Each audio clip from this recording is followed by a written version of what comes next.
Hello दोस्तों, आपका स्वागत है हमारे चैनल पर गुरुकुल वाली पाठशाला। आज जो यहाँ पर हम टॉपिक पढ़ने जा रहे हैं वो है मिडीवल हिस्ट्री यानी मध्यकालीन भारत।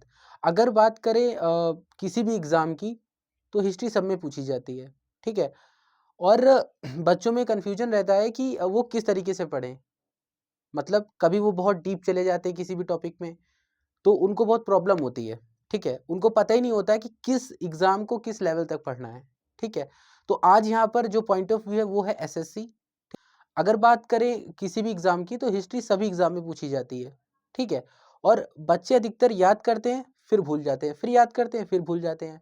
उसका रीज़न ये है कि वो सिर्फ़ और सिर्फ़ हिस्ट्री को एक सब्जेक्ट के रूप में पढ़ते हैं, बल्कि जो हिस्ट्री है वो एक स्टोरी की तरह पढ़ना चाहिए कि एक मतलब जैसे क्रोनोलॉजी नहीं होती कि कोई काम कब हुआ, उसके बाद क्या हुआ, उसके बाद क्या हुआ। अगर हम इस तरीके से पढ़ेंगे हिस्ट्री को, अगर हम इस तरीके से पढ़ेंगे हिस्ट्री को तो हमें प्रॉब्लम नहीं होगी और हम भूलेंगे नहीं, ठीक है। हमने दे तो अगर बात करें अगर मिडीवल हिस्ट्री की, तो अधिकतर बच्चे के अंदर कन्फ्यूजन रहता है कि कौन कब आया, कौन सा शासक कब आया, कब गया। बच्चे उसको याद करते हैं पर फिर भी भूल जाते हैं। क्यों? क्योंकि उसमें एक सबसे बड़ा जो लॉजिक है वो है क्रोनोलॉजी का। मतलब हम जो भी टॉपिक मतलब हम कोई भी शासक याद करते हैं या उसके बाद कौन आया, तो उसको सीक्वेंस से नहीं याद करते हैं, ठीक है। और एकदम सब्जेक्ट वाइज पढ़ते हैं, हिस्ट्री को एक स्टोरी की तरह पढ़ेंगे। इसलिए चलिए आइए शुरू करते हैं और स्टार्ट करते हैं, ठीक है। चलिए देखते हैं। तो बेसिकली जो मध्यकालीन भारत है, जो हमारा मध्यकालीन भारत है वो कब से कब तक स्टार्ट। मध्यकालीन भारत में अर्ली मिडाइवल वो है 700 एडी से 700 एडी से लेके 1200 एडी तक, ठीक है। और यहाँ पर हम तीन इंपॉर्टेंट पर्सन हैं उन्हीं के बारे में पढ़ेंगे, ठीक है। जो पहला पर्सन है आप सभी लोग जानते होंगे, उनका नाम है क्या? मोहम्मद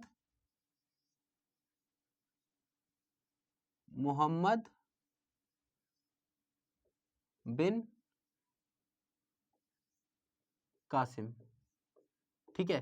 तो हम जो पढ़ेंगे पहला मोहम्मद बिन कासिम के बारे में पढ़ेंगे, ठीक है। उसके बाद किसके बारे में पढ़ेंगे? उसके बाद पढ़ेंगे जिसने 17 बार आक्रमण किया। किसने? महमूद गजनी, इसके बारे में पढ़ेंगे, ठीक है। उसके बाद जो पढ़ेंगे वो पढ़ेंगे शहाबुद्दीन मोहम्मद गौरी, ठीक है। उसके बाद जो हम पढ़ेंगे वो पढ़ेंगे मोहम्मद गौरी के बारे में। तो ये तीन इंपॉर्टेंट पर्सन है, इन्हीं के बारे में पढ़ेंगे। जो पहला है वो है मोहम्मद बिन कासिम। देखो एकदम इजी तरीके से और एकदम डिटेल में पढ़ेंगे, एकदम स्टोरी वाइज पढ़ेंगे। रट्टा और ये सब चीजें एकदम छोड़ दो, एकदम आसानी के साथ पढ़ेंगे। तो आप जो पढ़ रहे हैं वो मोहम्मद बिन कासिम को पढ़ रहे हैं, ठीक है। तो सबसे पहले जान लेते हैं कि मोहम्मद बिन कासिम था कौन। मोहम्मद बिन कासिम था कौन और क्या कहानी है इसकी। देखो बेसिकली अगर जन्म की बात करें तो इसका जन्म जो आज का सऊदी अरब है ताउफ, ठीक है। जो आज का सऊदी अरब है ताउफ, वहां पर एक जगह थी तब, वहां पर इसका जन्म हुआ था, ठीक है। और इनके पिता का नाम था कासिम बिन यूसुफ। क्या था? इनके जो पिता थे उनका नाम था कासिम बिन यूसुफ,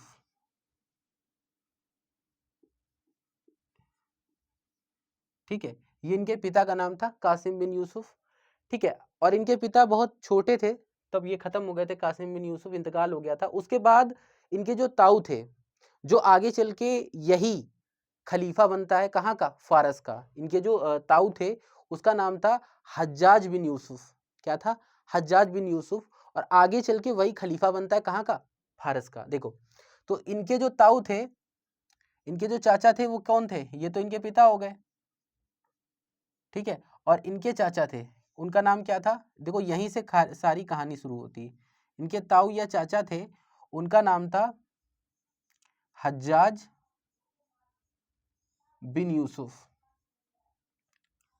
ठीक है। इन्हीं ने जो है इसको बड़ा किया, सॉरी, हज्जाज बिन यूसुफ।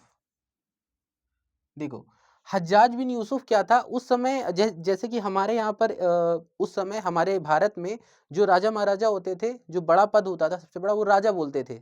जो एक राज्य का मालिक होता था उसको राजा बोलते थे। पर फारस में ऐसा नहीं था। फारस में ऐसा नहीं था, जो मतलब तुम्हारा अरब, फारस, ईरान उधर का जो पार्ट था, ठीक है, जो यूरोप का आज का पार्ट है, वहां पर खलीफा बोलते थे। तो हज्जाज बिन यूसुफ क्या था, एक खलीफा था। कहाँ का, ये खलीफा था, और इसी ने पालन पोषण किया किसका, मोहम्मद बिन कासिम का। ये खलीफा था किसका, फारस का, ये फारस का खलीफा था। और फारस जो फारस उस समय जो फारस था वो आज का क्या है, ईरान है। आज उसको क्या बोलते हैं, ईरान बोलते हैं। ठीक है, तो यहां तक समझ में आ गया। ठीक है, आज वो क्या है, ईरान है। तो ये मान लो ये पार्ट हमारा क्या है, ईरान है। ठीक है, आज ये ईरान है और तब का क्या था, ये फारस था। यहां तक की कहानी समझ में आई। तो क्या होता है कि आगे चल करके हज्जाज बिन यूसुफ इसको अपना कमांडर बना लेता है, मोहम्मद बिन कासिम को अपना कमांडर बना लेता है। दूसरी चीज ये भी थी, इसकी एक पुत्री हुआ करती थी, हज्जाज बिन यूसुफ की एक पुत्री थी, उसका नाम था जुबैदा। ठीक है, क्या नाम था उसका, इसकी शादी हो जाती है, शादी हो जाती है किसके साथ, जुबैदा के साथ।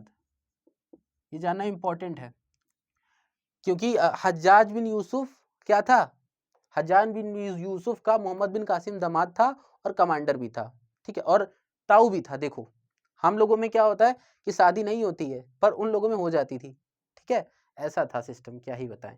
देखो, और उस समय के टाइम पे पता है, जो औरतें हुआ करती थी उनकी बहुत दयनीय स्थिति होती थी। मतलब उनको सिर्फ एक विलासिता के तौर पे यूज किया जाता था, एक असिस्ट के तौर पे। मतलब क्या होता था कि जिस राज्य में किसी कहीं पर अगर उन्होंने आक्रमण किया, तो वहाँ की धन संपत्ति तो लूट के लाते ही थे, साथ में वहाँ की जो औरतें होती थी, जो लड़कियां होती थी, उनको भी ये लोग उठा लाते थे और उनको गुलाम बना के रखते थे और एक जगह बना लेते थे। जैसे खलीफा है, तो एक जगह होती थी जिसको बोलते थे हरम, उसके समय पे हरम बोलते थे। तो वहां पर क्या होता था, लड़कियों को रखा जाता था। ठीक है, लड़कियों को रखा जाता था और उनके ऊपर अत्याचार किया जाता था। ठीक है, ये उस समय की कहानी है। ठीक है, तो मोहम्मद बिन कासिम दामाद भी था। ठीक है, किसका, हज्जाज बिन यूसुफ का। अब आ जाते हैं, ये तो हो गई बेसिक जानकारी। अब आ जाते हैं अपने क्वेश्चन के ऊपर कि एग्जाम में क्या क्या क्वेश्चन पूछता है और किस तरीके से कहानी रन करती है। देखो, जो फारस था, फारस ने यहाँ पर एक इंडिया के नीचे पड़ता है श्रीलंका, आप सभी लोग जानते हैं। तो श्रीलंका, जो श्रीलंका है, उस समय का ये था सिलोन। आज श्रीलंका बोलते हैं, उस समय हम लोग बोलते थे इसको सिलोन। तो सिलोन पर इन लोगों ने जीत हासिल कर ली। भाई भारत पे तो कर नहीं सकते थे, क्योंकि बड़े बड़े डायनेस्टी वहां पर थी उस समय के टाइम पर। तो वहां पर वो लोग आक्रमण नहीं कर सकते थे, व्यापार करते थे। पर उन्होंने आक्रमण किया श्रीलंका को, श्रीलंका पे यानी सिलोन पे आक्रमण किया और उसको अपने अधीन कर लिया।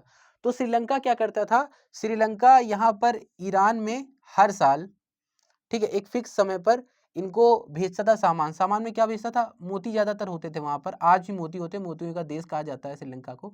आज भी यहाँ पर मोती बहुत तादाद में होते हैं। ठीक है, तो वो उनको मोती और जवाहरात ये सब भेजता था। एक बार क्या हुआ कि भारत में यहाँ पर ये बेसिकली इसको थोड़ा सा मिटा देते हैं। देखो, तो यहाँ पर बेसिकली ये जो पार्ट है हमारा, ये तो हमारा जम्मू कश्मीर हो गया।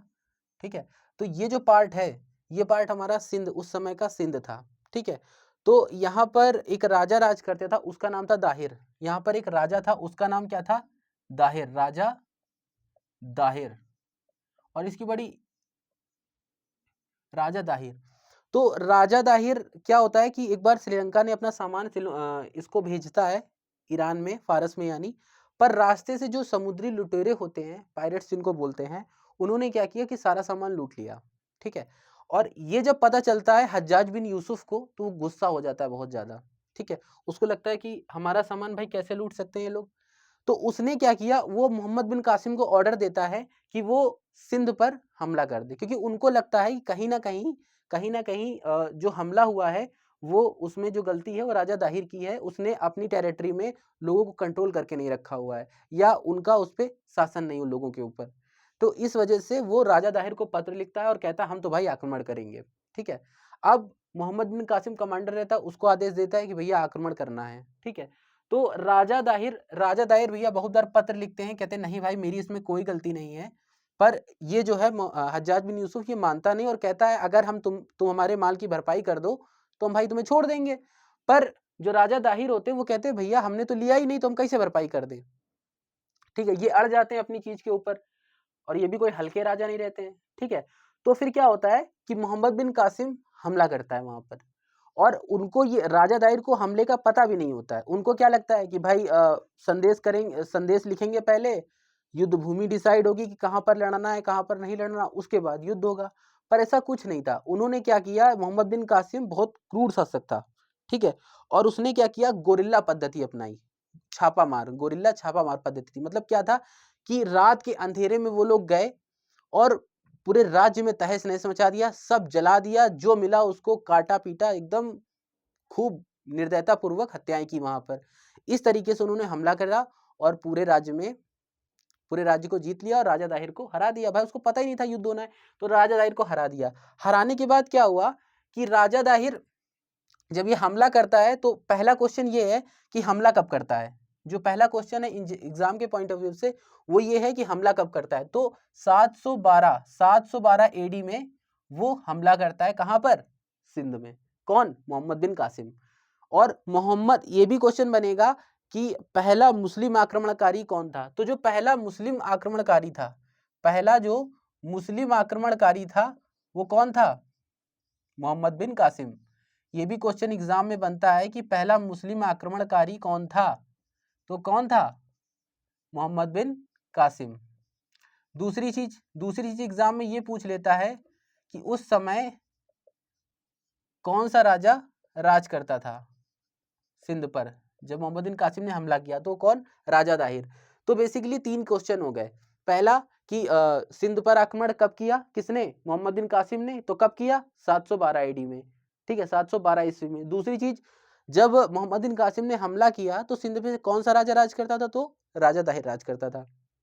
ठीक है, राजा दाहिर था उस समय, और ये पहला मुस्लिम आक्रमणकारी था। देखो कभी कभी ये क्वेश्चन आ जाता है कि भारत पर पहला आक्रमणकारी कौन था, तो वो आक्रमणकारी सिकंदर था। पहला आक्रमणकारी कौन था, सिकंदर था। पर अगर मुस्लिम की बात करें तो वहां पर कौन था, मोहम्मद बिन कासिम। तो ये कहानी है। और दूसरी चीज, मोहम्मद बिन कासिम ने जब वहां पर हमला किया तो बहुत सारी धन दौलत वहां से लूट के लाया। धन दौलत के साथ साथ जो भी औरतें थी, जो लड़कियां थी, उनको भी उठा लाया। दूसरी चीज एक इंटरेस्टिंग चीज आपको बताते हैं कि इनकी जो है 2 पुत्रियां थी, किसकी, राजा दाहिर की। राजा दाहिर की 2 पुत्रियां थी, एक थी सूर्या और दूसरी थी परिमला। ठीक है, और दोनों को मोहम्मद बिन कासिम उठा लाया हज्जाज के पास, यानी जो खलीफा था, ठीक है, हज्जाज बिन यूसुफ, उसके पास ले आया और उसको उसने दे दिया। और भी बहुत सारी औरतें और धन संपत्ति सब लूट के लाया और दे दिया खलीफा को, यानी कासिम बिन हज्जाज को। और जो लड़कियां थी किसकी, राजा दाहिर की, जो 2 लड़कियां राजा दाहिर की, एक सूर्या और दूसरा परिमला, तो इन्हीं कहीं ना कहीं मोहम्मद बिन कासिम के लिए उनके दिल में बहुत नफरत फैल गई थी। इसलिए उन्होंने क्या किया कि जब जब मोहम्मद बिन कासिम ने उन दोनों लड़कियों को पेश किया हज्जाज बिन यूसुफ के दरबार में, तो उन्होंने कहा कि मोहम्मद बिन कासिम ने हमारे साथ बहुत बदसलूकी की है, 3 दिन तक हमको अपने साथ रखा है और बहुत ज़्यादा मेरा शोषण किया है। जब ये हज्जाज बिन यूसुफ को पता चला तो उसने क्या किया, मोहम्मद बिन कासिम की कहानी खत्म कर दी। उसको ऊँट की खाल में बंद करवा के जमीन में गड़वा दिया। तो यहाँ से मोहम्मद बिन कासिम की कहानी खत्म हो जाती है। और यहाँ से मोस्टली 4 या 5 क्वेश्चन बनते हैं। पहला क्वेश्चन कि मोहम्मद बिन कासिम ने भारत पर कब आक्रमण किया, तो 712 ईस्वी में किया। दूसरा क्वेश्चन ये बनता है कि मोहम्मद बिन कासिम जब भारत पर आक्रमण किया तो उस समय शासक कौन था सिंध का, तो वो शासन था राजा दाहिर। शासक कौन था, राजा दाहिर था। तीसरा क्वेश्चन ये बनता है कि पहला मुस्लिम आक्रमणकारी कौन था, तो कौन था, राजा दाहिर, सॉरी, मोहम्मद बिन कासिम था। और दूसरा ये भी क्वेश्चन बनता है कि जो मुख्य उद्देश्य था वो क्या था, तो बेसिकली कहीं ना कहीं देखा जाए तो धन दौलत ही तो था। भाई आक्रमण क्यों किया था, धन दौलत ही के लिए किया था। ना उसका जहाज लुटता और ना मोहम्मद बिन कासिम को ऑर्डर देता आक्रमण करने के लिए। तो बेसिकली कहानी यहाँ से समाप्त हो जाती, किसकी, मोहम्मद बिन कासिम की।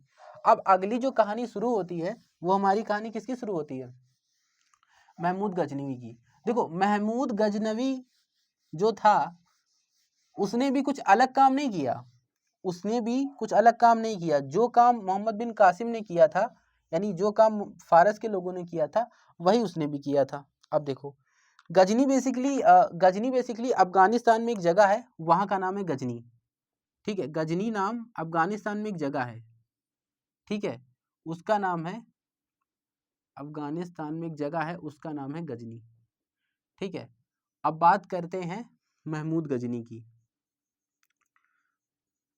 देखो, जो महमूद गजनी है, इसने भारत पर कुल जो आक्रमण किए वो 17 बार किए। टोटल आक्रमण की बात करें तो 17 टाइम्स उसने आक्रमण किया भारत पर। ठीक है, जिसमें से कुछ आक्रमण बहुत फेमस हैं। ठीक है, अब महमूद गजनी के बारे में बात कर लें तो बेसिकली ये पुत्र था किसका? सुबुक्तगीन का। ये पुत्र था किसका? इनके पिता कौन थे? इनके पिता थे सुबुक्तगीन। ये सुबुक्तगीन का पुत्र था। ठीक है, अगर जन्म की बात करें, अगर कहीं पूछ ले, वैसे पूछता तो नहीं है, इसका जन्म हुआ था लगभग 971 एडी के आसपास। ठीक है, 971 एडी में इसका जन्म हुआ था। बात करें जब जन्म हुआ था, जब सुबुक्तगीन राजा था गजनी का, जब गजनी का ये राजा था, जब गजनी का ये शासक था सुबुक्तगीन, तो उस समय महमूद गजनी खुरसान का शासक था। पूछ लेता है कभी कभी इस क्वेश्चन कि महमूद गजनी कहाँ का शासक था जब। ठीक है, तो महमूद गजनी खुरसान का शासक था जब सुबुक्तगीन गजनी का शासक था। ठीक है, क्या हुआ फिर उसके बाद इसको गद्दी जो मिली, इसने पिता की अपनी कर दी हत्या। ठीक है, इसने एक दिन अपने पिता की कर दी हत्या और 1998 एडी में ये गद्दी पर बैठ गया। ठीक है, तब इसका कोरोनेशन हो जाता है, यानी कि इसका क्या हो जाता है? राज्याभिषेक, अपनी उसमें बात करें तो। ठीक है, तो तब ये गद्दी पर बैठ जाता है। कहाँ पर? गजनी की गद्दी पर बैठ जाता है। उसके बाद ये पहला आक्रमण 1001 ईस्वी में करता है। ठीक है, सिंध के कुछ क्षेत्रों में 1001 ईस्वी में। अब देखो ये आक्रमण क्यों करता है, इसकी कहानी पता क्या है? तो बेसिकली जो गजनी है वो फारस, जो फारस था ना, जो फारस है, आज का जो ईरान है, तो फारस उस समय बहुत अमीर हुआ करता था। भाई अमीर, जब भारत को जिसने भी लूटा, भारत को उस टाइम पर जिसने भी लूटा वो अमीर हो गया। क्योंकि भारत, देखो, अगर जितनी भी बात करें, ईरान हो, फारस हो, ठीक है, उधर की जितनी भी कंट्री बात करें, तो उन लोगों की, भाई फारस में क्या था, ईरान में क्या है? रेती रेत है, कुछ है ही नहीं वहां पर, क्या उगेगा? और आज जो इतना अमीर है ईरान, उसका रीजन सिर्फ और सिर्फ एक है, वो है क्रूड ऑयल, कच्चा तेल, क्योंकि वहां तेल निकलता है। और उस समय आज की तरीके गाड़ियां तो चलती नहीं थी जो तेल की जरूरत होगी। ठीक है, तो इसलिए फारस जो अमीर बना वो भारत को लूट के बना, भारत और श्रीलंका को। ठीक है, तो गजनी भी उनकी तरीके बनना चाहता था। तो गजनी ने एक बार सोचा कि हम इस फारस पर आक्रमण कर दें। गजनी ने एक बार ये भी सोचा कि हम फारस पर आक्रमण कर दें, पर फारस जो था वो युद्ध कला में बहुत निपुण था। तो जो गजनी था, जो महमूद गजनी था, उसके मंत्री ने सलाह दी कि अगर तुम लूटना ही चाहते हो, आगे ही जाना चाहते हो, अगर फ्यूचर अपना ब्राइट करना चाहते हो, तो कहाँ पर आक्रमण करिए? भारत पर करो। तो गजनी ने भाई भारत पर 1000 ईस्वी में पहली बार भारत पर आक्रमण किया, वो भी किस पे? सिंध पे। ठीक है, उसके बाद ये आक्रमण करता ही चला गया। ठीक है, और 1001 ईस्वी में इसने, जो 1001 ईस्वी में आक्रमण किया, वो किया पंजाब में। वो कहाँ किया? पंजाब में। पंजाब में एक शाही राजवंश था। ठीक है, शाही राजवंश था और उसका एक शासक था जयपाल। ठीक है, जयपाल, तो उसके खिलाफ इसने आक्रमण किया और जीत गया। ठीक है, 1025 ईस्वी में इसने सोमनाथ पर आक्रमण किया। ठीक है, सोमनाथ पर इसने कब आक्रमण किया? 1025 ईस्वी में। बेसिकली अभी हम क्वेश्चन लिख के दे देंगे क्या क्या इंपॉर्टेंट है। ठीक है, 1025 ईस्वी में इसने कहाँ पर आक्रमण किया? सोमनाथ में किया।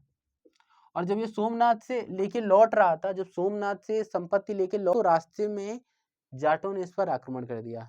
ठीक है, जो जाट है वो बेसिकली एक समुदाय था और उन समुदायों ने इस पर कर दिया आक्रमण। आक्रमण में काफी काफी ज्यादा इसको हानि हुई और बहुत सारा धन लूट के ले गया। बताया जाता है, इतिहासकार बताते हैं कि सोमनाथ मंदिर पर जब उसने आक्रमण किया तो बेसिकली 700 मन सोना लेके गए थे, ये इतिहासकार बताते हैं। और 700 मन का मतलब जानते हो आप? एक मन में 40 किलो होता है, अब जोड़ लो। और 1200 मन चांदी ले गए थे, अब जोड़ लो। इतना सोना और इतना चांदी, और बाकी जो हीरे जवाहरात, जो स्टोन्स प्रीसियस, उन सब की तो बात ही छोड़ दो, तो इतना ज्यादा लूटा गया है भारत को। ठीक है, तो बेसिकली इसकी जो मृत्यु हुई थी, फिर इसने 1027 में आक्रमण कर दिया जाटों के विरुद्ध, आक्रमण किया था। ठीक है, जाटों के खिलाफ, जाटों के विरुद्ध इसने आक्रमण किया था। ठीक है, उसके बाद फिर 1030 ईस्वी में इसकी मृत्यु हो जाती है। 1030 में इसका काम खत्म हो जाता है। ठीक है, अब अगर बात करें क्वेश्चनों की, तो इसमें एक चीज और है कि कुछ विद्वान इसके दरबार में रहते थे, जैसे अलबरौनी हो गया। ठीक है, अलबरौनी हो गया, फिरदौसी, अलबरौनी, फिरदौसी, उलबी, ठीक है, और फारूकी। ठीक है, बेसिकली ये 4 विद्वान थे जो इसके राज दरबार में रहते थे। ठीक है, और ठीक है, इसके राज दरबार में रहते थे। तो बेसिकली ये यहाँ से कहानी खत्म होती है, और कुछ क्वेश्चन है जो एग्जाम में अक्सर पूछे जाते हैं। ठीक है, तो हम क्या करेंगे कि उन क्वेश्चनों को आपको एकदम सीक्वेंस वाइज लिख के दे देंगे। ठीक है, जैसे देखो,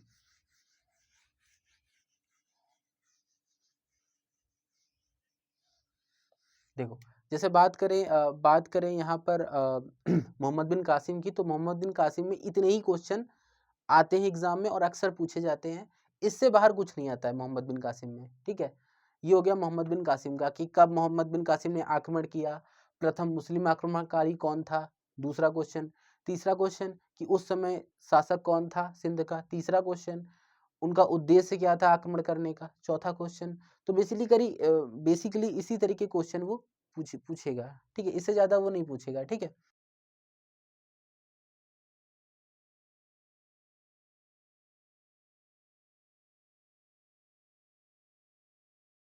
करें अगला बात करें महमूद गजनवी की। देखो, महमूद गजनवी किसका पुत्र था, कब वो गद्दी पर बैठा, प्रथम आक्रमण कब किया, इंपॉर्टेंट आक्रमण कौन कौन से थे, सोमनाथ पे कब आक्रमण किया। ठीक है, उसके बाद देखो अगला क्वेश्चन, अगला पॉइंट, अगले पॉइंट में ये है कि जाटों के विरुद्ध कब आक्रमण किया, मृत्यु कब हुई। ठीक है, और देखो कौन कौन से विद्वान थे और उन्होंने क्या क्या रचनाएं की। ठीक है, देखो सारा लिखा हुआ है, यानी कि आपको बिल्कुल भी टेंशन लेने की जरूरत नहीं है। आप पहले एकदम डिटेल में पढ़ लीजिए। ठीक है, एकदम उसके पीछे की स्टोरी जानिए, उसके बाद जो इंपॉर्टेंट क्वेश्चन है वो है। ठीक है, तो चलो आओ शुरू करते हैं नेक्स्ट टॉपिक, मतलब नेक्स्ट इंपॉर्टेंट पर्सन कौन था। देखो ये पर्सन बहुत इंपॉर्टेंट है, इसी की वजह से भारत का इतिहास बदल गया।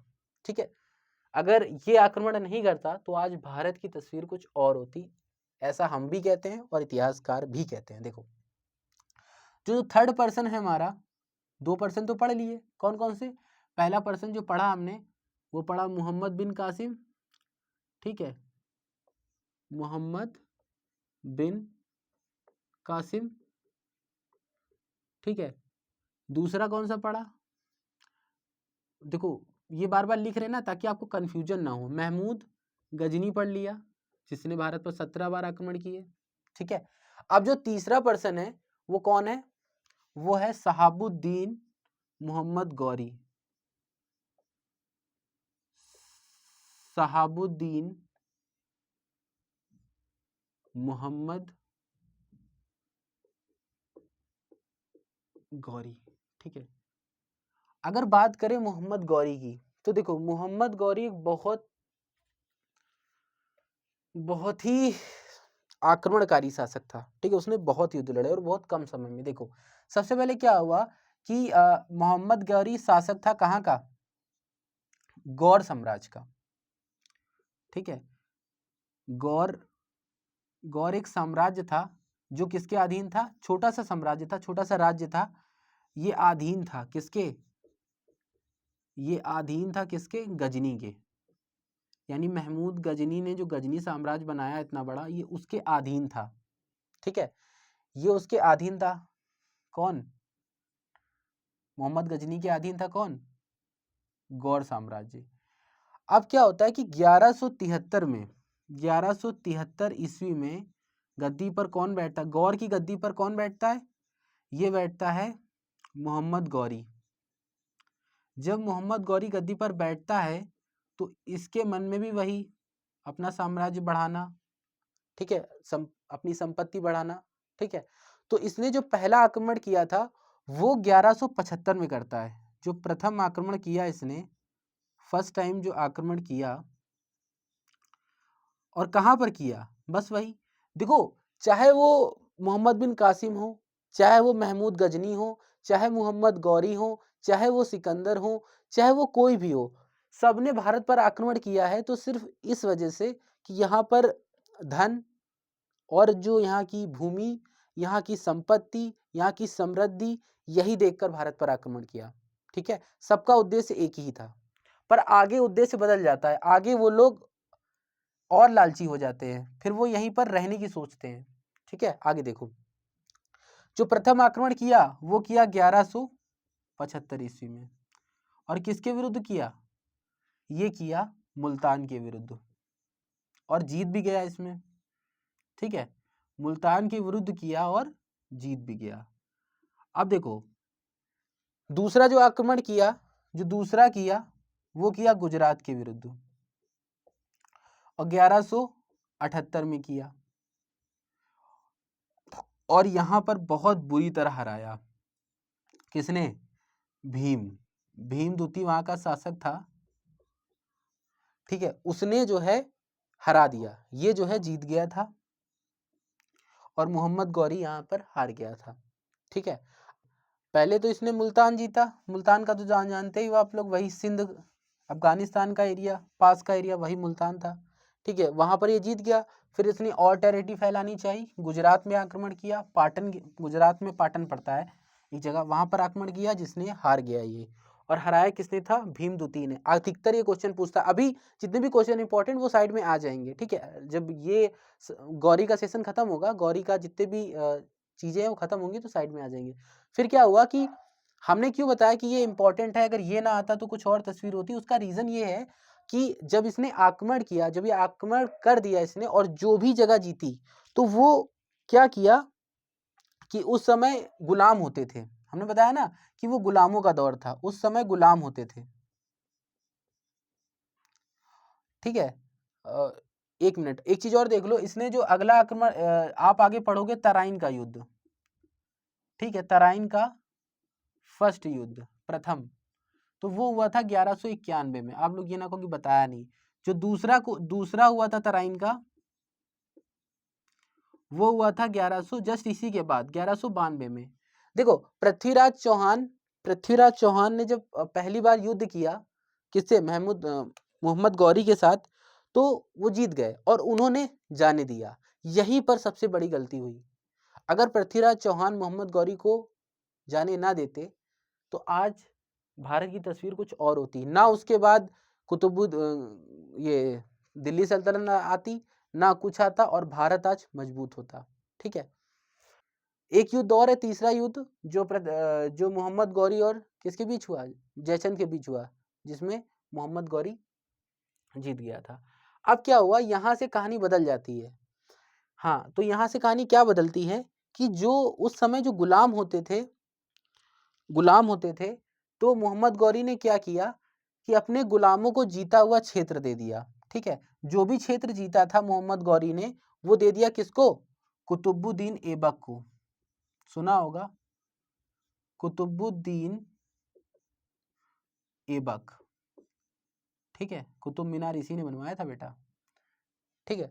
तो कुतुबुद्दीन ऐबक को दे देता है और मोहम्मद गौरी वापस लौट जाता है। वापस लौटने के बाद इसकी मृत्यु हो जाती है मोहम्मद गौरी की, ठीक है। अभी लिख के देंगे, परेशान मत होना अगर ज्यादा घिचपिच लगे तो, ठीक है। तो इसकी मृत्यु हो जाती कब? ये हो जाती है 15 मार्च 1206, ठीक है। इस समय ये, और एक इंसिडेंट देखो कि जब इसकी मृत्यु होती है उसके बाद, जब इसकी मृत्यु होती, इंसिडेंट देखो कि जब तक मृत्यु नहीं होती है तब तक कुतुबुद्दीन ऐबक शासक नहीं बनता है भारत का। जब इसकी मृत्यु हो जाती उसी के बाद कुतुबुद्दीन ऐबक का राज्याभिषेक हो जाता है, ठीक है। और यहीं से गुलाम वंश चालू हो जाता है। और राज्याभिषेक इसका कब होता है? इसका होता है 24 जून 1206 में, ठीक है, ये इसका राज्याभिषेक हो जाता है, ठीक है। तो कुतुबुद्दीन ऐबक जो मोहम्मद गौरी अपना जीतता है स्टेट या जितनी भी भूमि वो जीतता है, जो भी जगह वो विजिट करता है, वो सारे क्षेत्र कुतुबुद्दीन ऐबक को सौंप करके, अपने गुलाम को सौंप करके वापस लौट जाता है। अब कुतुबुद्दीन ऐबक क्या करता है, वहां से सुनो। तो यहाँ पर, यहाँ के बाद गुलाम वंश की स्थापना होती है। तो गुलाम वंश इसलिए बोला जाता है, ठीक है, क्योंकि जो कुतुबुद्दीन ऐबक होता है पहला शासक, वो खुद ही गुलाम होता है। किसका गुलाम होता है? मोहम्मद गौरी का। जो कुतुबुद्दीन ऐबक होता है वो खुद ही गुलाम होता है, इसीलिए इसको बोलते हैं गुलाम वंश, ठीक है। अब आते हैं नेक्स्ट, देखो, तो ये तीनों खत्म हो गए। अब आता है दिल्ली सल्तनत। देखो, इसीलिए हम लोगों ने अलग अलग पढ़ा था ताकि दिक्कत ना हो। देखो, अब जो आगे आता है वो देखो, जब कुतुबुद्दीन ऐबक को वो सॉरी स्टार्ट जब मोहम्मद गौरी कुतुबुद्दीन ऐबक को अपना राज्य स्टार्ट देखो, जब मोहम्मद गौरी कुतुबुद्दीन ऐबक को अपना राज्य देकर के लौट जाता है, जो विजित क्षेत्र है वो देके लौट जाता है कि भाई तुम संभालो, तो उस टाइम के बाद हम लोग डिवाइड कर देते हैं और पढ़ते हैं सल्तनत काल, ठीक है। उसके बाद जो भी डायनेस्टी आती है, ठीक है, राज करने, तो वो सल्तनत काल बोलते हैं। देखो, पहला जो है वो है तुम्हारा, देखो जो पहला है सल्तनत काल में वो है तुम्हारा गुलाम वंश। तो गुलाम वंश क्यों कहते हैं, ठीक है, बताया ना कि गुलाम वंश क्यों कहते हैं। गुलाम वंश इसलिए कहते हैं क्योंकि कुतुबुद्दीन ऐबक खुद एक गुलाम था, ठीक है, इसलिए इसको गुलाम वंश बोलते हैं। और गुलाम वंश का जो टाइम पीरियड है वो चलता है लगभग 1206 में कुतुबुद्दीन ऐबक बैठता है, और आखिरी जो चलता है वो चलता है 1290 तक। समुद्दीन कैमूर इसका आखिरी शासक था, ठीक है। और इसकी अगर स्थापना की बात करें कि गुलाम वंश किसने स्थापना की, तो की कुतुबुद्दीन ऐबक ने, ठीक है, कुतुबुद्दीन ऐबक ने। देखो, कंफ्यूज मत होना और बोरिंग भी, मतलब कंफ्यूज मत होना। इसी मतलब अगर आप अच्छे से पढ़ लेंगे इसी वीडियो में, तो आपको जब आप क्वेश्चन सॉल्व करेंगे तो आपको खुद ही पता चलेगा, जब आप मॉक देंगे तो आपको खुद पता चलेगा।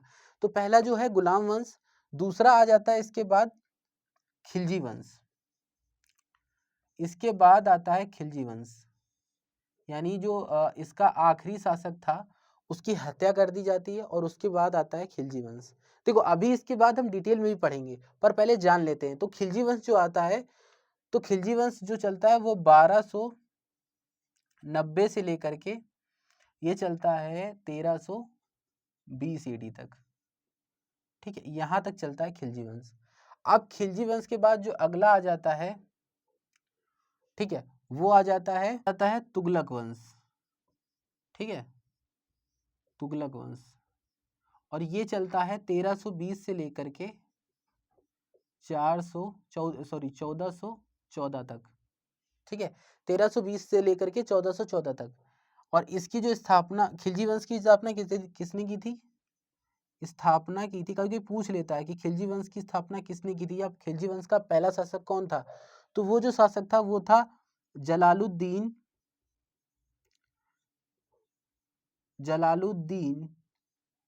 फिरोज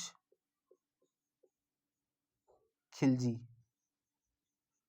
ठीक है। ये जो है हमारा शासक था, पहला शासक था खिलजी वंश का। और तुगलक वंश की बात करें तो इसकी जो स्थापना की थी, मतलब जो पहला शासक था तुगलक वंश का वो था गयासुद्दीन, सॉरी, जो इसका पहला शासक था वो था गयासुद्दीन तुगलक, ठीक है। अब तुगलक वंश के बाद जो वंश आता है उसको बोलते हैं सैयद वंश। तुगलक वंश के बाद क्या आ जाता है, सैयद वंश।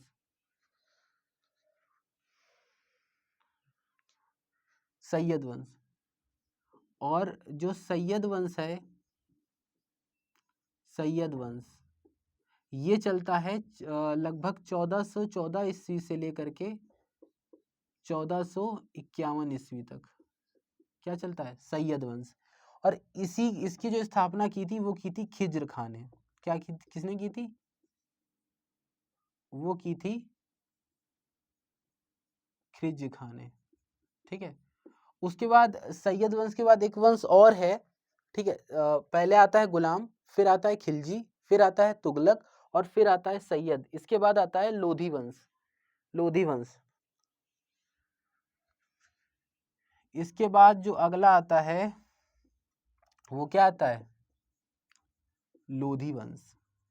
अब लोधी वंश जो चलता है वो 1451 से लेकर के 1526 ईस्वी तक। ठीक है, और इसकी जो स्थापना की थी वो की थी बहलोल लोधी ने। किसने की थी? बहलोल लोधी। अब देखो बेटा, एक इंपॉर्टेंट चीज देखो, ये क्यों लिखा रहे हैं उसका एक इंपॉर्टेंस है। क्यों? कभी कभी क्या होता है कि सन दे देता है और कोई चीज पूछ लेता है, तो वहां से हमें ये चीज पता चल जाएगी कि उस समय एक्चुअल में राज्य किसका था, शासन किसका था। ठीक है ना? और बेसिकली अगर हम इस तरीके से याद करेंगे तो हमें प्रॉब्लम नहीं होगी। तो ये बेसिकली टाइम लाइन है सल्तनत काल की। ठीक है, कि कब कौन सा राजा था। ठीक है, तो इसको आप ध्यान रखिए और इसको आप याद कर लीजिए। ठीक है, एक सीक्वेंस से याद करेंगे तो प्रॉब्लम नहीं होगी। क्यों? देखो, पहले याद कर लो कि गुलाम के बाद खिलजी आया, खिलजी के बाद सल्तनत आया, सल्तनत के बाद सैयद आया और सैयद के बाद लोधी आया। ठीक है, फिर याद कर लो कि 1206 से 1290 तक क्या चला? गुलाम चला। फिर 1290 में ही स्टार्ट होगा क्योंकि 1290 में गुलाम खत्म है, तो 1290 में खिलजी स्टार्ट हुआ और कब तक चला? 1320 तक। खिलजी के बाद क्या आया? सही तुगलक वंश। तो 1320 से लेकर के कब तक चला वो? 1414 तक। तो इस तरीके से हम लोग टाइमलाइन याद करते हैं। अब बात कर लेते हैं कि सल्तनत सल्तनत काल में जो पहला आया गुलाम वंश, अब इसकी बात कर लेते हैं। तब तक कुछ क्वेश्चन हम पूछ रहे हैं, ऐसे ही आप मन में लाने मन में देने की कोशिश करना। देखो, पहला है कि गुलाम वंश की स्थापना किसने की?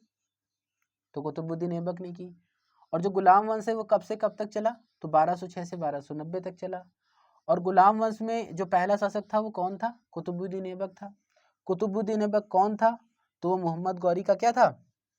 गुलाम था। मोहम्मद गौरी का क्या था? गुलाम था कुतुबुद्दीन ऐबक। और देखो, अब बात करते हैं पहला, किसकी बात करें? अब बात करते हैं गुलाम वंश की। अब किसकी बात करते हैं? गुलाम वंश की। ठीक है, अब देखो, गुलाम वंश में जो पहला शासक था, पहला शासक वो कौन बना? वो बना कुतुबुद्दीन ऐबक। भाई इसी ने स्थापना की थी। ठीक है, तो पहला शासक कौन था? कुतुबुद्दीन ऐबक। अब कुतुबुद्दीन ऐबक गद्दी पर कब बैठा? तो जब मृत्यु हुई किसकी? जिस साल मृत्यु हुई मोहम्मद गौरी की, उसी साल ये बैठा। तो मोहम्मद गौरी की मृत्यु कब हुई थी? 1206 में। और 1206 बेसिकली 24 जून 1206 को ये बैठा था। ठीक है, 24 जून 1206 को ये बैठा। अब देखो, इसने अपनी राजधानी, कभी कभी पूछ लेता है इसकी राजधानी क्या थी, तो इसने अपनी राजधानी दिल्ली नहीं स्थापित की। इसकी जो राजधानी थी वो थी लाहौर। ठीक है, दिल्ली मत टिक कराना। ठीक है, इसकी राजधानी थी लाहौर। और इसने लाहौर जो राजधानी बनाई थी बेसिकली वो इस वजह से बनाई थी ताकि ये मंगोलों से बच सके। ठीक है, तो राजधानी इसकी लाहौर थी। ठीक है, अब इसने क्या क्या काम किए, क्या क्या चीजें नहीं की वो देख लो। तो इसने पहला काम कराया कि कुतुब मीनार का निर्माण करवाया। क्या करवाया? कुतुब कुतुब मीनार का निर्माण करवाया। दूसरा काम क्या किया? पहला तो कुतुब मीनार का निर्माण करवा दिया। दूसरा, 2.5 दिन का झोपड़ा, 2.5 दिन में तैयार हो गया था। 2.5 दिन का झोपड़ा ये किसने बनवाया? ध्यान देना, कुतुब मीनार का निर्माण करवाया, मतलब काम स्टार्ट करवाया था। इसको जो पूरा कराएगा, मतलब पूर्ण निर्माण वो कराएगा, वो कौन कराएगा? पूर्ण निर्माण इसने नहीं कराया, पूर्ण निर्माण कराया इल्तुतमिश ने। पूर्ण निर्माण कराया इल्तुतमिश ने। ठीक है, कभी कोई पूछ लेता है कि कुतुब मीनार का निर्माण मतलब स्टार्ट इसने कराई थी, नींव इसने रखी थी कुतुब मीनार की। बेसिकली ये बोलेंगे, निर्माण नहीं बोलेंगे, कुतुब मीनार की नींव इसने रखी। ठीक है, और इसको जो पूरा करवाया था वो करवाया था, एग्जाम में एकदम क्लियरिफाई आएगा कि किसने नींव रखी, तो कुतुबुद्दीन ऐबक ने, और पूर्ण निर्माण किसने कराया, इल्तुतमिश ने करवाया। 2.5 दिन का झोपड़ा। और भी एक चीज है कुव्वतुल इस्लाम मस्जिद, ठीक है, कुव्वत उल इस्लाम मस्जिद, ठीक है, इसका भी निर्माण इसने करवाया, ठीक है। बेसिकली इतनी चीजें कराई, और इसको हम लाख बख्श से नाम से जानते हैं। किसको? इसको लाख बख्श के नाम से जाना जाता है, ठीक है। ये इसका उपनाम है, क्योंकि ये दान धर्म कुछ ज्यादा ही करता था, ठीक है। तो ये सारी चीजें थी, और क्यों ना करे दान धर्म, सब कुछ तो ऐसे ही मिल गया, कोई लड़ाई तो लड़नी भी नहीं पड़ी इसको, इसीलिए है, ठीक है। तो बेसिकली कुछ चीजें उधर लिखी हुई हैं एक सीक्वेंस से, ताकि आप पढ़ लो, आपको प्रॉब्लम ना हो। कुतुबुद्दीन ऐबक की यही इंपॉर्टेंट चीजें इधर तो लिख दी हैं, उधर देखिए आप सीक्वेंस से सब कुछ लिखा हुआ है कि कब कुतुबुद्दीन ऐबक अपने पद पे बैठा, कब उसका राज्याभिषेक हुआ, ठीक है, उसके बाद क्या क्या चीजें उसने करवाई, और कहाँ राजधानी थी, सब कुछ लिखा हुआ है। बेसिकली कुतुबुद्दीन ऐबक के बाद दूसरा इसका जो उत्तराधिकारी था, इसका जो उत्तराधिकारी था वो था आराम शाह। नाम में ही आराम शाह है, देख लो।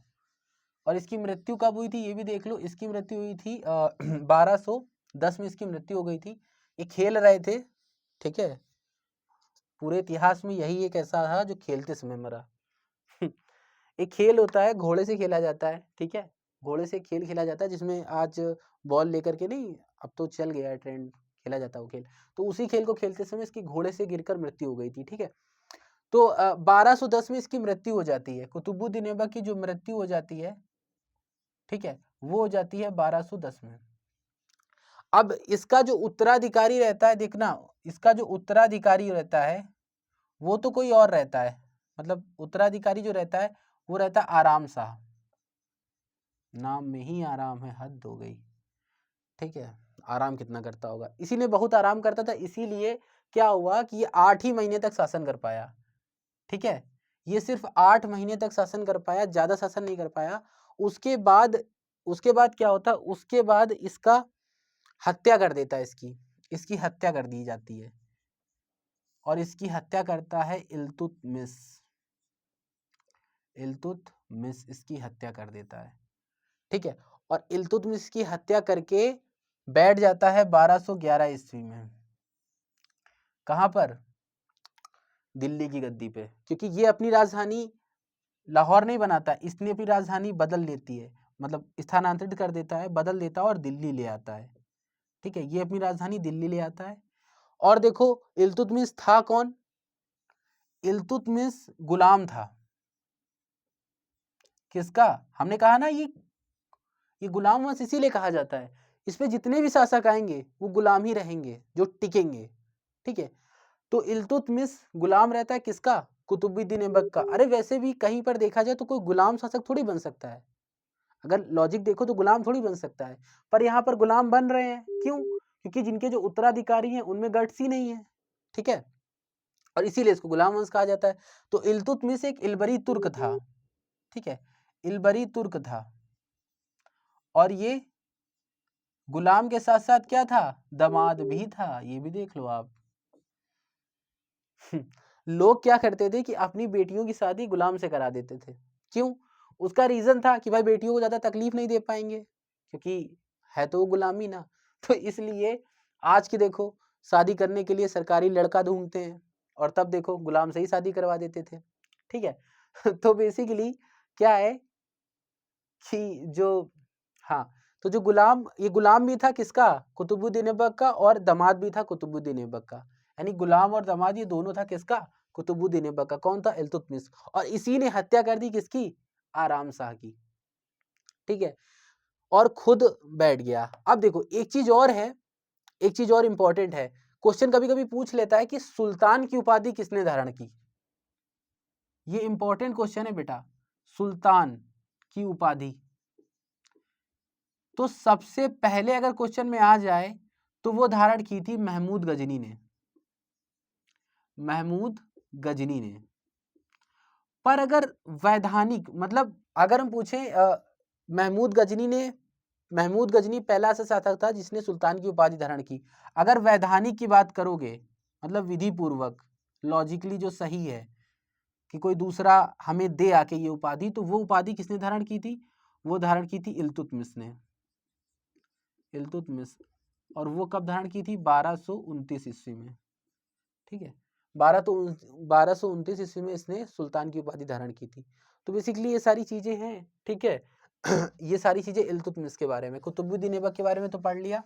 ठीक है, अब क्या है, अब बात करते हैं इल्तुतमिश की। तो देखो इल्तुतमिश की जो भी इंपॉर्टेंट चीजें हैं वो साइड में देखो लिखी हुई है कि इल्तुतमिश कौन था, इल्तुतमिश ने कब शासन स्टार्ट किया, राजधानी, उपाधियां और उत्तराधिकारी भी लिखा हुआ है। तो इल्तुतमिश की तो कहानी खत्म हो गई ना। अब इल्तुतमिश के बाद क्या होता है, इल्तुतमिश का एक पुत्र होता है। ठीक है, वो कौन होता है? तो इल्तुतमिश जब खत्म हो जाता है, इल्तुतमिश की मृत्यु हो जाती है। तो मृत्यु कब होती है? तो इल्तुतमिश की जो मृत्यु होती है वो होती है 1236 में। 1236 ईस्वी में ये मृत्यु को प्राप्त हो जाते हैं भाई। जब इल्तुतमिश की मृत्यु हो जाती है तो इनके बाद इनका उत्तराधिकारी रहता है रुकनुद्दीन फिरोज।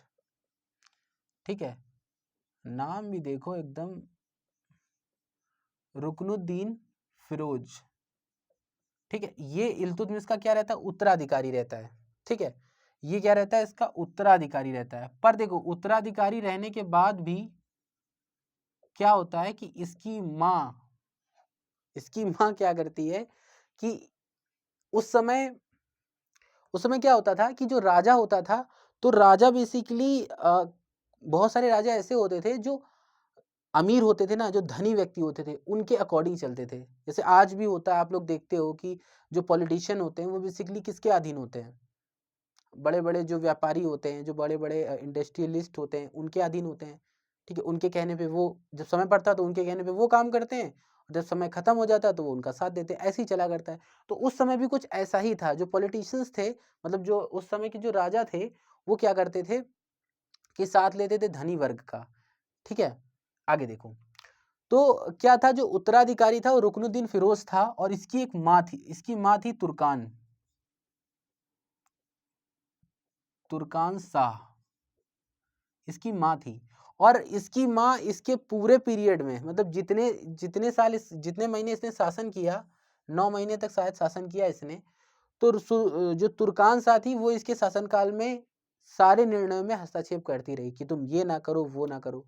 और उनकी वजह से जो अमीर थे, जो मतलब तुर्की अमीर थे, ठीक है, जो तुर्की अमीर थे, इसके राज्य में बड़े बड़े सामंत थे। ठीक है, वो क्या हो गए, इसके विरुद्ध हो गए। ठीक है, इसके विरुद्ध हो गए कि भाई तुम बीच में काहे हस्तक्षेप कर रही हो, हम चीजें कर नहीं पा रहे हैं सही से। ठीक है, तो इसकी वजह से इसको हटा दिया गद्दी से और इसकी जगह पर बैठाया पहली मुस्लिम शासिका रजिया बेगम। ठीक है, रजिया बेगम को बैठाला और रजिया बेगम 1236 में बैठी। और जब 1236 में वो अपने शासन में बैठी तो उनके साथ साथ उनके टाइम पे भी यही कहानी हुई कि जब रजिया बेगम बैठी तब उन्होंने क्या किया कि समाज के हित के बारे में ज़्यादा चीज़ें सोची। ठीक है, रजिया बेगम ये इल्तुतमिश की पुत्री ही थी बेसिकली। ठीक है, वो पुत्र था और ये पुत्री थी। पुत्र से संभला नहीं तो पुत्री आ गई। ठीक है, अमीरों ने इनको बैठा दिया और इन्होंने क्या किया कि जो सामंत थे, आप हिस्ट्री उठा के देख लो तो जो भी सामंत धनी वर्ग होता था, वणिक वर्ग होता था, वो सिर्फ और सिर्फ शोषण करता था। गरीबों का सिर्फ और सिर्फ क्या करता था? शोषण करता था। तो उस समय रजिया ने क्या किया कि जो अमीर सामंत थे उनको हटाने की कोशिश की, उनका दमन करने की कोशिश की, उसकी जगह पर नए सामंत बनाने चालू किए, कोशिश की, प्रयास किया। पर सामंत कहाँ मानने वाले थे, तो उन्होंने रजिया बेगम को हटा दिया। ठीक है, रजिया बेगम ने देखो कुछ इंपॉर्टेंट चीजें लिखी हुई है रजिया के बारे में। रजिया गद्दी पर कब बैठी, ठीक है, उन्होंने किससे शादी की, उनकी हत्या 1240 में कैथल के पास हुई। ठीक है, ये इंपॉर्टेंट पॉइंट है, इनको आप जरूर ध्यान रखना। ठीक है, बाकी यही इंपॉर्टेंट पॉइंट है और इन्हीं से एग्जाम में पूछेगा अक्सर। ठीक है, तो ये इंपॉर्टेंट पॉइंट इनको ध्यान में रखिएगा। बाकी रजिया बेगम की कहानी खत्म हो जाती है। ठीक है, 1236 में ये बैठती हैं और 1240 में इनकी मृत्यु हो जाती है कैथल के पास। और रजिया बेगम को हटा दिया जाता है। उसके बाद जो रजिया बेगम के बाद जो नया शासक आता है, काट देना,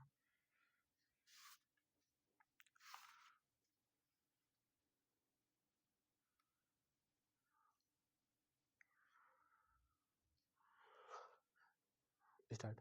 तो बेसिकली 1236 में बैठती है, 1240 में इनकी डाकू हत्या कर देते हैं कैथल के पास, ठीक है। उसके बाद जो अगला शासक बनता है रजिया बेगम के बाद, वो आता है बहराम शाह, ठीक है। उसके बाद आता है बहराम शाह, ठीक है। जो बहराम शाह है ये भी ज्यादा दिन तक नहीं टिक पाता है, ठीक है। बहराम शाह क्यों नहीं टिक पा रहे, देखो उसका रीजन है, इसीलिए इसको कहा जाता है क्या, गुलाम वंश। क्योंकि देखो अगर देखा जाए तो सबसे ज्यादा शासन किसने, पहले कुतुबुद्दीन ऐबक बैठा, इल्तुतमिश ने कितने शासन किया, 11 में बैठा था इल्तुतमिश, ठीक है। और 11 से कितने साल तक शासन किया उसने, 36 में उसकी मृत्यु हुई। और उसके बाद देखो रजिया बैठी, इन्होंने सिर्फ 4 साल तक शासन किया। बहराम शाह बैठा, उसने सिर्फ 2 साल तक शासन किया, ठीक है। इसके बाद अलाउद्दीन मसूद शाह बैठा, ठीक है, अलाउद्दीन मसूद शाह, ठीक है। इसके बाद अलाउद्दीन मसूद शाह बैठा, वो बैठा 1242 में बैठा, कट कर देना।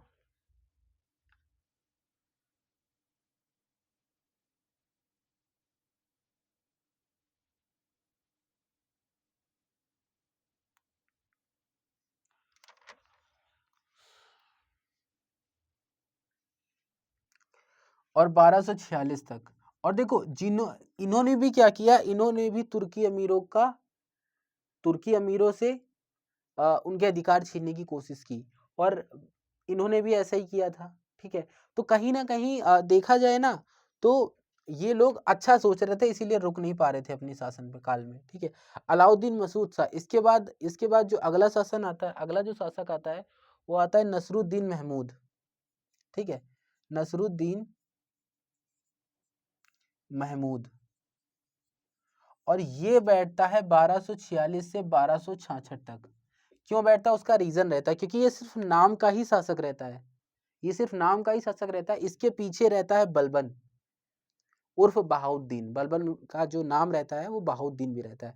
तो बलबन इसको पूरी तरीके से कंट्रोल करता है, क्यों, क्योंकि बलबन ने अपनी पुत्री की शादी इससे कर दी होती है, किससे, महमूद, नसरुद्दीन महमूद से। और ये बेसिकली बलबन ही इसको राजा बनाता है, ठीक है। और कुछ समय के बाद क्या होता है कि बलबन 1266 में गयासुद्दीन बलबन के नाम से वो शासनकाल में गद्दी पर बैठ जाता है। और बलबन ने ही तुर्कान चहलगानी जो जिसकी स्थापना, जिसकी नींव और जिसको बनाया किसने था, इल्तुतमिश ने, उसका दमन भी यही करता है। और सर्वप्रथम अमीरों का दमन इन लोगों ने कोशिश की, रजिया ने कोशिश की, बहराम शाह, अलाउद्दीन मसूद शाह, ये लोग नहीं कर पाते हैं। बलबन ने ही किसकी, अमीरों का दमन भी किया और तुर्कान चहलगानी का भी विनाश किया। वो पता है किस लिए किया, वो इसलिए किया क्योंकि जो तुर्कान चहलगानी था वो 40 गुलामों का सरदार था, और उनको मतलब 40 गुलामों का समूह था। और गयासुद्दीन बलबन को लगता है कि हम भी उनमें से एक हैं, और कल को कहीं ऐसा ना हो कि कोई नया गुलाम खड़ा होकर मेरी हत्या कर दे और वो खुद राजा बन जाए, तो इसलिए उसने उसका विनाश कर दिया, ठीक है। इसी तरीके से यहीं तक कहानी समाप्त होती है। और गयासुद्दीन जो बलबन होता है ये काफी समय तक राज्य करता है, और इसके बारे में जो कुछ चीजें हैं वो देखो साइड में दी हुई है कि गयासुद्दीन बलबन ने क्या क्या किया, ठीक है, कितने समय तक वो शासन काल में रहा और क्या क्या नई नई चीजें इम्प्लीमेंट की, ठीक है, क्या क्या चीजें इम्प्लीमेंट की, तो देखो लिखी हुई है। और जो अंतिम शासक था वो शंभुदीन कैमूर था, ठीक है, शंभुदीन कैमूर, ये जो था ये अंतिम शासक था, किसका, गुलाम वंश का। गुलाम वंश का जो अंतिम शासक था वो था शंभुदीन कैमूर, ठीक है, अंतिम शासक यही था। इसके बाद बेसिकली यहीं से जो है गुलाम वंश समाप्त हो जाता है। और इसके बाद जो वंश आता है वो आता है खिलजी वंश। तो खिलजी वंश ने क्या किया होता है, बेसिकली गुलाम वंश का जो शासन होता है उसकी समाप्ति कर देता है, यानी शंभुदीन कैमूर की हत्या कर देता है, ठीक है। उसके बाद जो शासन स्टार्ट होता है वो हमारा होता